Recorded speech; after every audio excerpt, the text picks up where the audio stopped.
अस्सलामुअलैकुम 11th class के बच्चों। आज हम हमारे फ़ारसी के नसाब की 8वीं नज़्म कार शब्बा पढ़ने जा रहे हैं। ये एक आज़ाद नज़्म है बच्चों। और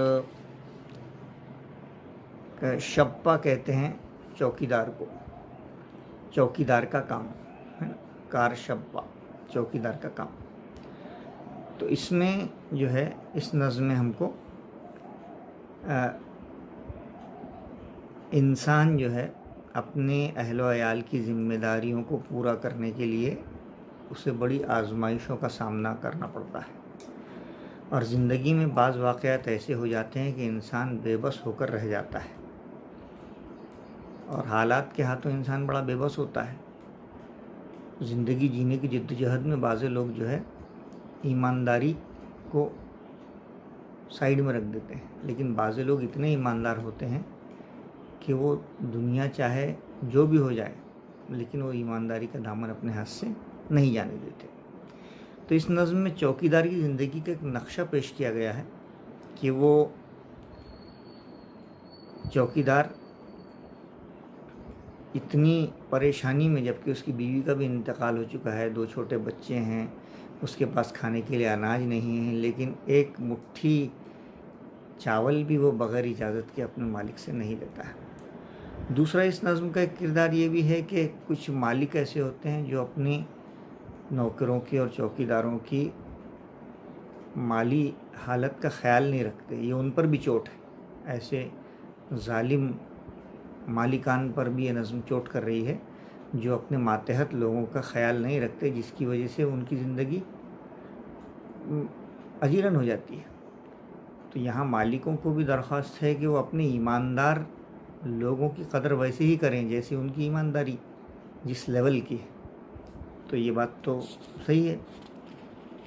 तो यहाँ पर आपको एक शायर ने एक शेर कहा था कि बीवी के कान में रही पीतल की बालियाँ, शौहर की उम्र कट गई सोने की कान में।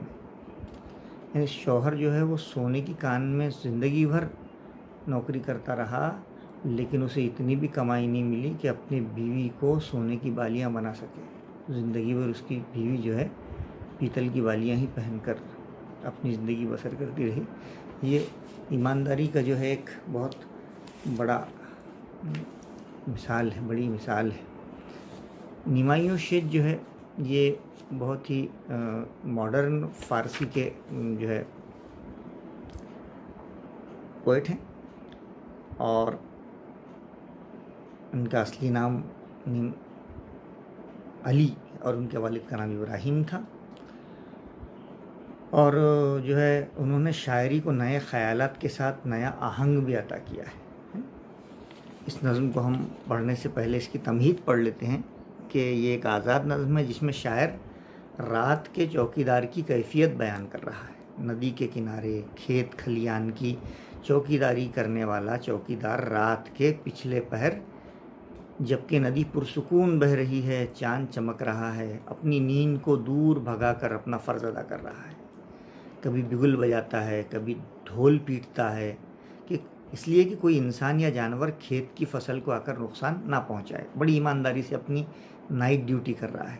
अंधेरे में किसी भी आहट पर चौकन्ना हो जाता है। दरख्तों के साए में जब कोई परछाई देखता है तो उसे जंगली जानवर होने का एहसास होता है, तो अपनी नींद भरी आँखों को जबरन खोल कर वो मौसम की गर्मी का शिकवा करता है।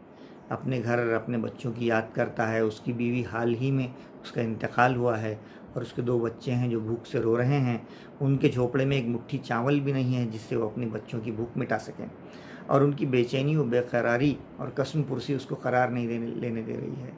तो इस नज़्म में शायर ने मेहनती और गरीब इंसान की बेबसी को दिखाया है कि वो हालात के हाथों किस कदर मजबूर होता है। तो ऐसे लोगों का हमने बहुत ख्याल रखना चाहिए बच्चों, जो खुददार होते हैं, किसी से मांगते नहीं हैं, सिर्फ खुदा से मांगते हैं। यही लोग असल जो है मुस्तहिक होते हैं कि जिनको हम दिया जाए।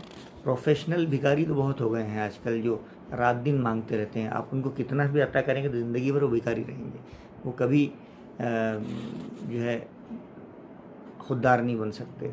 लिहाजा हमने खुददार गरीबों को तलाश करना चाहिए और ऐसे लोगों की हमने मदद करना चाहिए जो इंसानों के सामने हाथ नहीं फैलाते हैं। चलिए देखते हैं।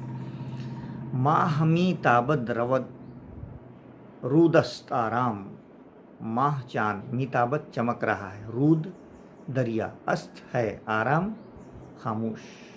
चांद चमक रहा है और नदी साकिन है, साइलेंट है, खामोशी से बह रही है, रात का समय है।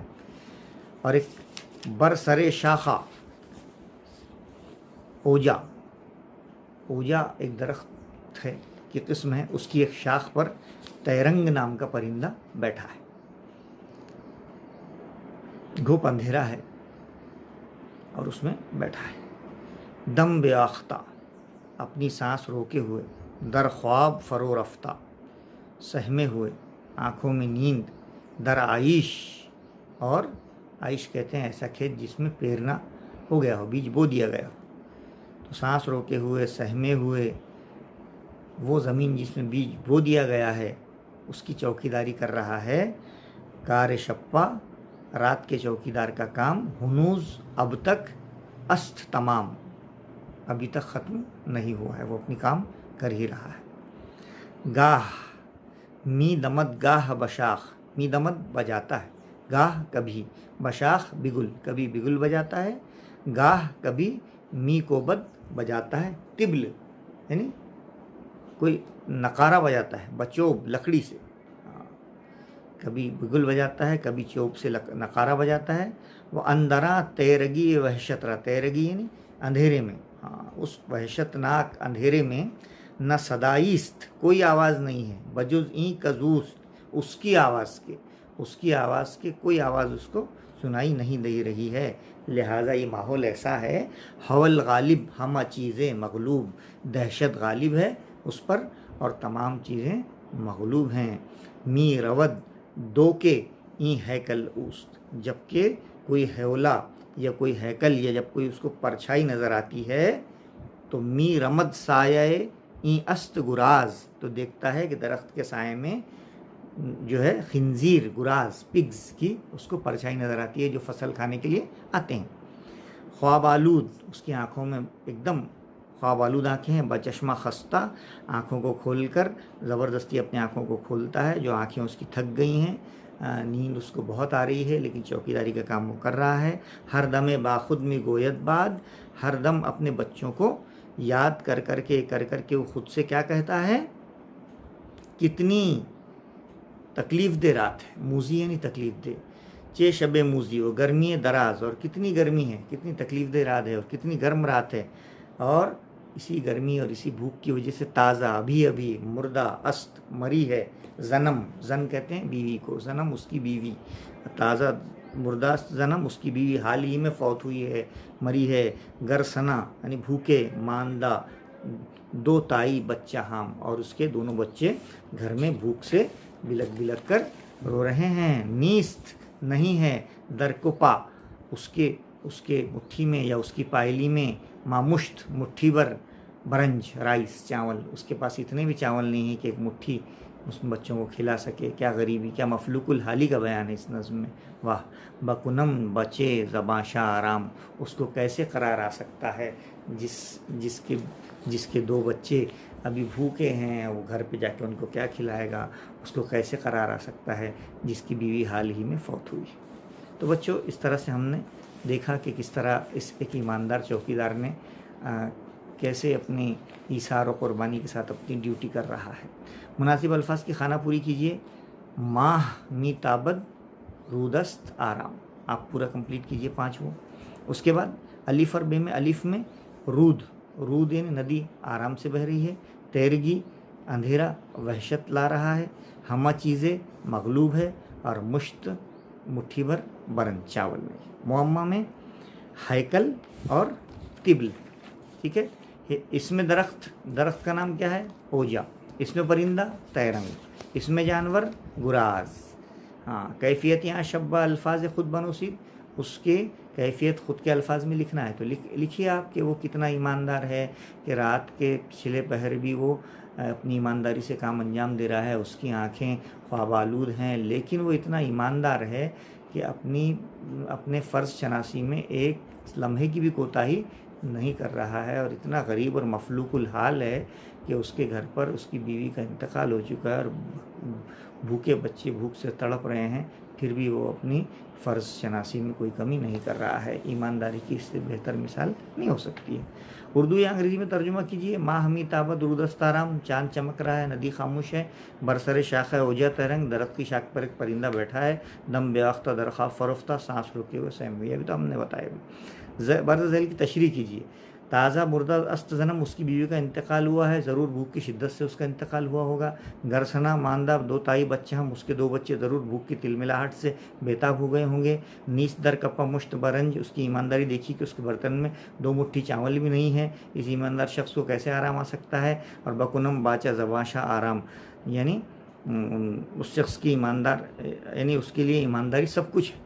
ओके, उसके बाद फ़ारसी अल्फाज, हम्मानी अल्फाज तलाश करना है। चाँद के लिए लफ्ज़ है माह, रात के लिए शब, अंधेरे के लिए तेरगी, डर के लिए हौल, तकलीफ दह के लिए मूजी, भूखा के लिए गरसना।